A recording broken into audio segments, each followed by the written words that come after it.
savez peut-être, mais on collabore depuis plusieurs années maintenant avec une expédition qui est pas mal extrême. Ça s'appelle l'expédition des Premières Nations. On est avec les promoteurs de l'événement, Éric et Christian, qui sont juste ici. Comment ça va, messieurs? Ah, ça va bien, toi? Ça va très, très bien. Écoutez, quand on parle de l'expédition des Premières Nations, on parle d'une expédition vraiment extrême de plus de 4000 km dans le nord du Québec, dans les territoires ancestraux. Et moi, la première chose qui me vient en tête, c'est qui a eu cette idée de fou-là d'organiser une expédition de plus de 4000 km? On a construit ce projet-là avec un ami, justement, qui demeure à Kawashagamak, Derek Jeremy Ennis. Puis à partir de ce moment-là, c'était une simple activité entre gars. Puis de fil en aiguille, on a décidé de rendre hommage aussi aux enfants disparus, puis à Mme Joyce Issaquah, puis aux enfants des pensionnats aussi. Éric, au-delà de la randonnée de motoneige, là, je pense qu'il y a une mission quand même première là, de ce projet-là, finalement. Là.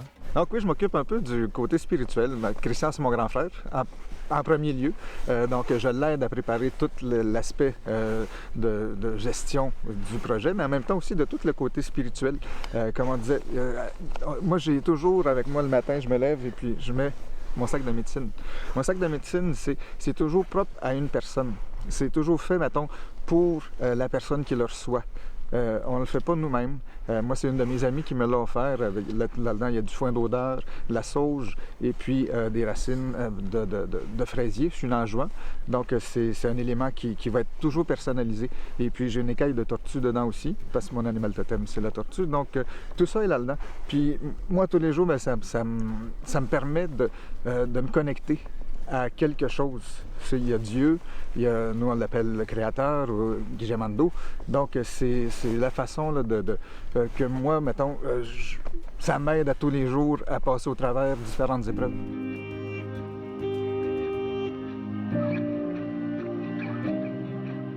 La mission des femmes dans cette expédition-là, ça va être de garder le feu sacré intact entre chacun des trajets.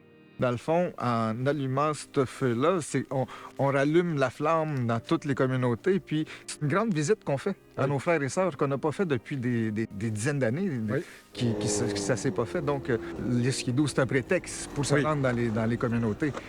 Donc, c'est vraiment le côté au niveau spirituel, au niveau de tout l'engagement social aussi qui va venir avec toutes ces choses-là. 4500 km, c'est pour dire qu'on est là. Faites attention à nous aussi. On fait attention à la nature, oui.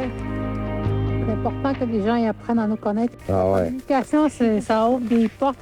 Donc, c'est important d'ouvrir cette porte-là, puis de donner place à la communication, puis d'échanger. Lui m'écoute, moi je l'écoute, puis qui crée des bonnes relations.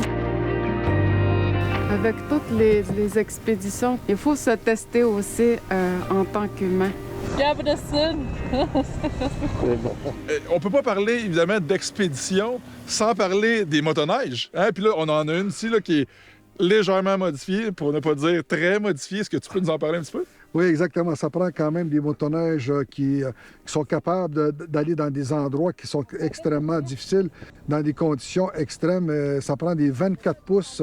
C'est sûr, comme vous voyez l'équipement qu'il y a là actuellement, on parle automatiquement que ça prend des skillages, ça prend un winch, ça prend des GPS pour naviguer, parce que des fois, on va arriver en noirceur. Ça prend des réserves d'essence, justement, pour alimenter le réservoir principal. Ça prend, justement, des sacs de réchaud pour réchauffer soit ton lunch quand tu vas rouler durant l'heure du dîner, puis de réchauffer ton équipement, ton téléphone satellite, parce qu'on sait que dans le froid, les batteries tombent rapidement. Mais c'est tous des équipements qu'on traîne. Même on traîne la petite carabine pour le petit gibier. Puis au cas où qu'on voit des belles pèderies, puis même qu'on érige nos tentes, on va pouvoir déguster justement des très joyeux festins, comme on peut dire, entre guillemets. Des bonnes petites pèderies.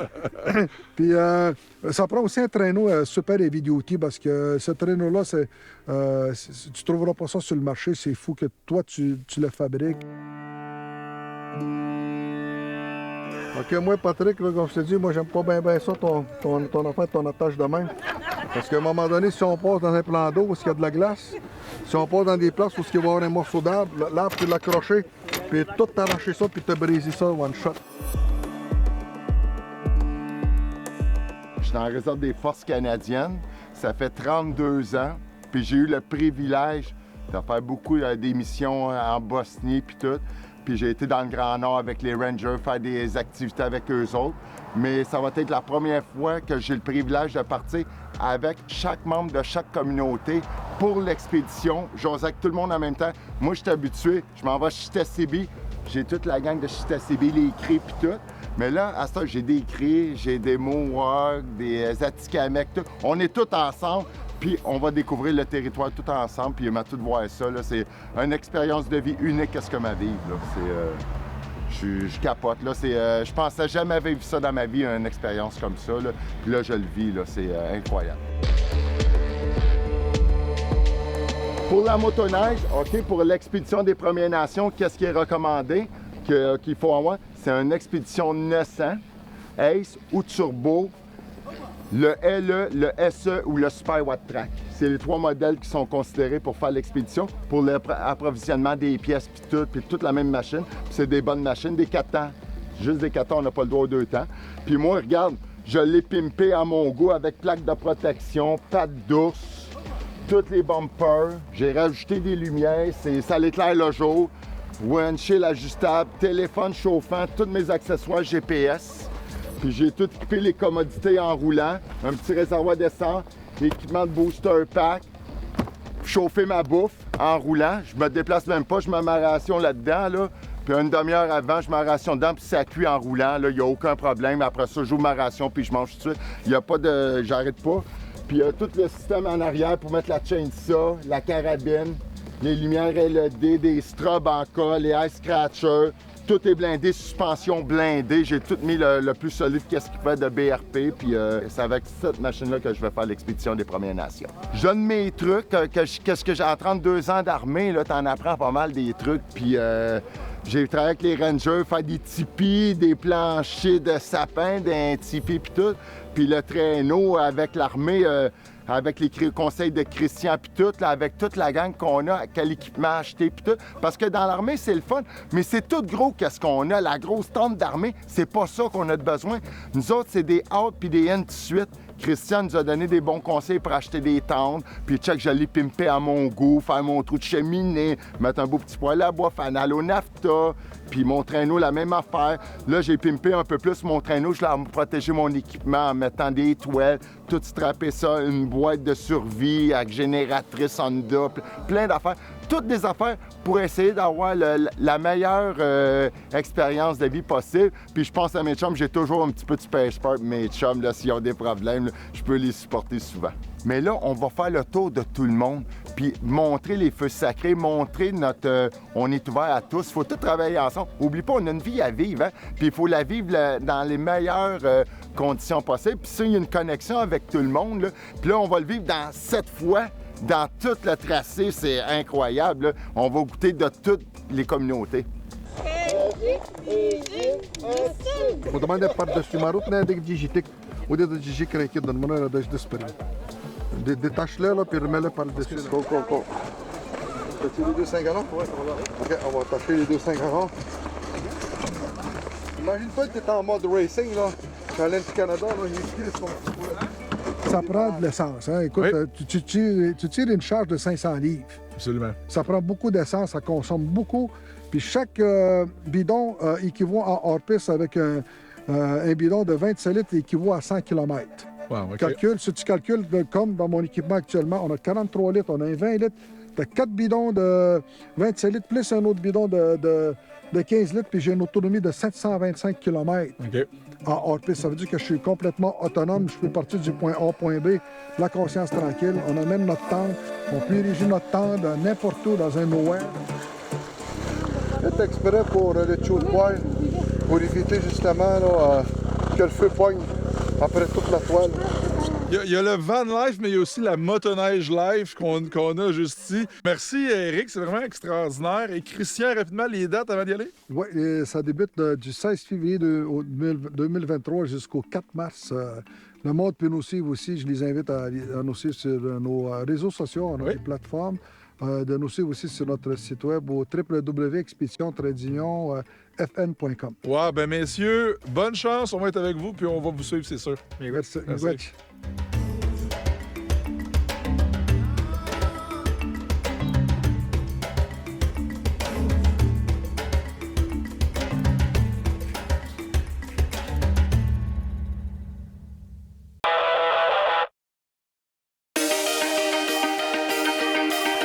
Alain, peux-tu m'expliquer ce que c'est l'assistance routière pour motoneige de Intact Assurance? Avec plaisir, Valérie. Tu sais, ça fait partie de notre mode de vie de faire de la motoneige. Donc, pour vraiment en profiter pleinement, t'amuser dans les sentiers enneigés, là, ça prend un assureur qui est fiable.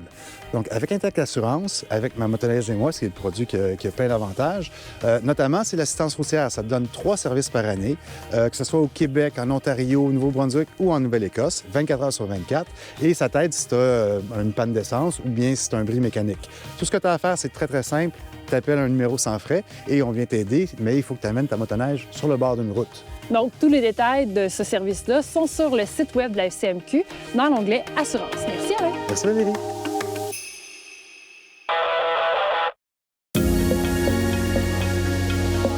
Seb, on parle de motoneige. On sait que c'est pas toujours évident de contrôler sa motoneige quand on croise des chemins de l'asphalte ou on veut la stationner dans le garage, des trucs comme ça.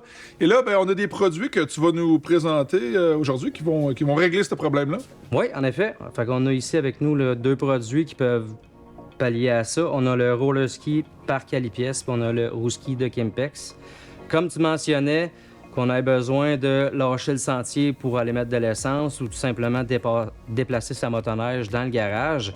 On le sait, on donne du gaz le devant, on dirait qu'il cherche toujours à échapper. Avec ce produit-là, on n'a pas cette lacune-là. Ce que ça fait dans le fond, là, c'est que ça va carrément rajouter comme si tu roulerais sur des roulettes au lieu d'avoir des skis directement. Donc, au niveau de la direction, on va où on veut. Donc, on n'use pas la lisse en dessous de la motoneige non plus. Donc, on est vraiment capable d'aller chercher des fois, on le sait, dans la région ici à Saint-Hyacinthe, il y a même des fois des sections de... Tu es obligé de faire un bout sur la route entre deux sentiers à cause des zones ou quoi que ce soit. Donc, on va vraiment être capable d'effectuer ça avec facilité avec des produits comme ça. Donc, c'est un produit qui s'installe sur, j'imagine, la plupart des skis. Exactement, dépendamment du modèle de ski, de la marque de motoneige. Les 2 compagnies vont vraiment avoir le truc. Donc, c'est pas un produit qui est universel. C'est vraiment une pièce fixe au modèle de ski de chaque motoneige. Donc, chaque modèle peut être différent. Et tu parlais justement de la lisse, la fameuse lisse en dessous des skis, des motoneiges.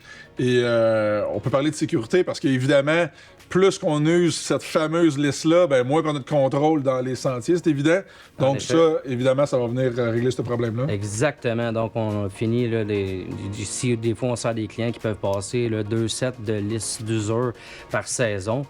En installant un système comme ça, on va pouvoir régler ce problème-là. Oui, absolument. C'est super simple. Vous allez pouvoir voir les vidéos, d'ailleurs, là, sur le site web de Kimpex, là, comment ça fonctionne, premièrement. Oui, très simple. Très, très simple.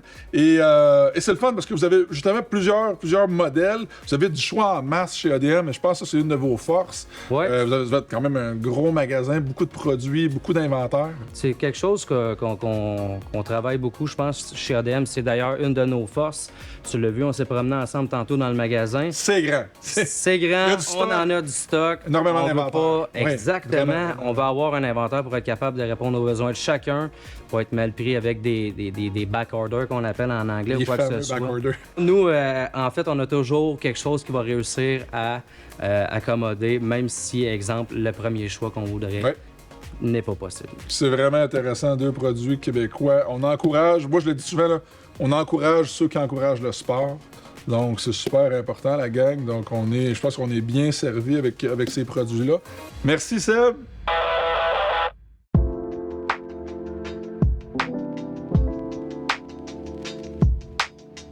Maria Fortin, administratrice régionale pour la Fédération des clubs de motoneigistes du Québec. Je suis impliquée au niveau de la NRC de la Matanie. Moi, ce que j'avais amené comme projet, il y avait 2 besoins, qui étaient le projet des cervidés, justement sensibiliser les motoneigistes par rapport à la présence des cervidés dans les sentiers, puis aussi avec les téléphones de réseau cellulaire, parce qu'on sait que les réseaux cellulaires, dans le TNO, ça fonctionne pas. Mais où on a mis l'accent, c'est vraiment là par rapport aux orignaux.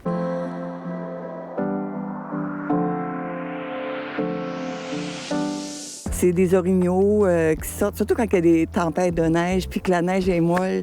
Souvent, les cervidés, les orignaux vont sortir du bois. Puis les autres, quand ils trouvent un terrain dur, tapé, bien, ils demeurent dans les terrains tapés. Donc, c'est pour eux autres, c'est plus confortable là, pour circuler. Fait qu'avec le MFFP aussi, on a travaillé avec eux, justement pour travailler sur des outils. Justement pour sensibiliser les motoneigistes à la présence des orignaux, comment se comporter. Fait que ce qu'on a fait, c'est qu'on a fait des gros panneaux pour dire céder le passage aux orignaux. On a fait aussi des dépliants qu'on a remis aux motoneigistes pour leur dire c'est quoi les comportements à avoir en présence d'un orignal. Mais ce qu'on veut que les motoneigistes entendent, c'est soyons patients. Soyons patients. Les orignaux sont sur leur territoire parce que notre réalité, là, on la vit ici, mais elle se vit ailleurs au Québec. Là. C'est à Côte-Nord, un peu partout. Là.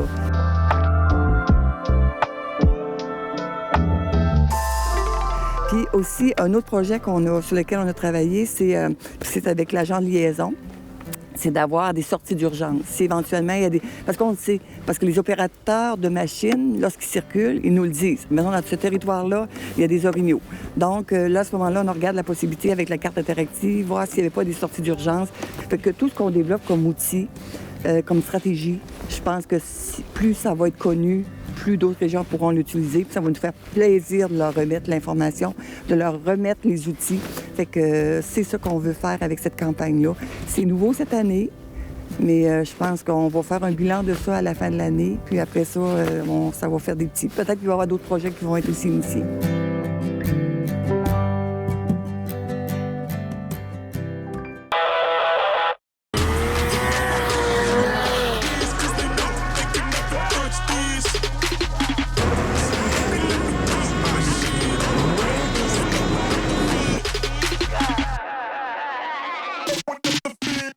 Le feeling que ça nous procure, c'est vraiment un feeling de liberté, je te dirais. Puis c'est vraiment c'est un combat, finalement, entre nous-mêmes parce qu'on veut repousser nos propres limites. C'est pas vraiment une compétition avec les autres, je te dirais. C'est un petit peu différent que les courses traditionnelles.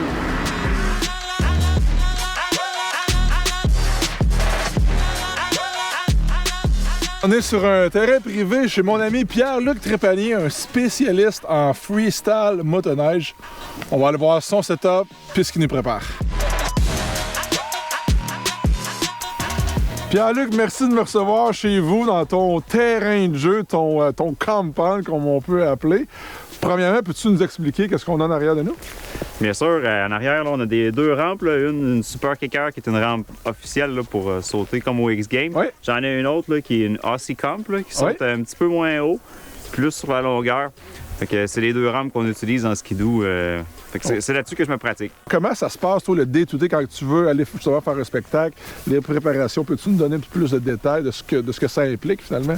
Oui, c'est ça. Une fois qu'il y a un client qui m'a contacté, puis là, on s'est entendu sur comment allait se passer la journée, une représentation, deux représentations, quelque chose comme ça. J'ai commencé avec Jonathan Belzile. C'est avec lui j'ai commencé à faire tous les premiers spectacles. Puis là, il s'en a ajouté un nouveau. Il m'a contacté là, par courriel, puis après ça, par téléphone. Puis là, je me demandais c'était qui, puis qu'est-ce qu'il faisait. Puis son nom, c'est Martin Deslandes. Il vient pratiquer souvent chez nous. La différence entre un acrobate dans le cirque et un acrobate sur une moto, une motoneige comme ça, je te dirais qu'il n'y en a pas beaucoup. C'est vraiment le côté mécanique qui sépare les deux disciplines, parce qu'à la base, les deux, c'est des figures aériennes. C'est vraiment de connaître, finalement, de reconnaître tes repères dans le ciel, en backflip, de côté. Donc, c'est vraiment de l'intuition qui rentre en ligne de compte. Et évidemment, on a l'aspect mécanique qui peut nous réserver des surprises. Mais t'es vraiment manuel, t'as construit tes rampes toi-même de A à Z. T'es pas juste construit, mais t'es aussi designé. Donc ça, c'est quand même un volet qui est assez unique chez vous, là. Exact, c'est ça. J'ai fait du génie mécanique à l'université. C'est ce qui m'a permis aussi d'être capable d'avoir des logiciels d'accès à des logiciels de dessin pour produire mes équipements puis mes rampes. Là, je me suis fabriqué une rouleuse à tuyaux pour la courbe là, de la rampe. Là, c'est moi qui l'a roulé, le tuyau, puis j'ai tout soudé le reste. Et si on parle des machines, est-ce que tu peux nous expliquer un peu c'est quoi ta machine de choix pour faire ça? C'est un 600 RS que j'ai. En fait, c'est un skidoo de course. Oui. C'est une motoneige, la suspension est beaucoup plus dure, le châssis est plus solide. C'est pratiquement le même poids qu'une machine de trail, sauf sauf qu'il y a beaucoup de gadgets en moins, là, le démarreur, reculons, batterie, tout ça, il n'y a pas ça. Évidemment, parce que là, on parle de hauteur quand même considérable, quoi, une trentaine de pieds environ de hauteur, sur quoi, environ 60 pieds de longueur. Donc, il y a des impacts là, quand même. Là. Oh, il y a des impacts, ça se fait brasser. Les panneaux des clips, même si c'est un motoneige de coupe, des fois, là, il faut faire du rafistolage un peu. Là. Les impacts sont forts.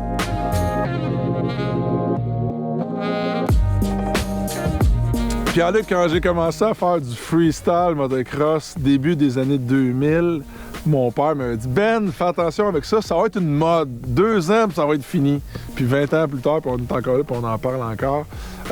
Toi, comment tu vois l'avenir pour ton sport, pour ta passion?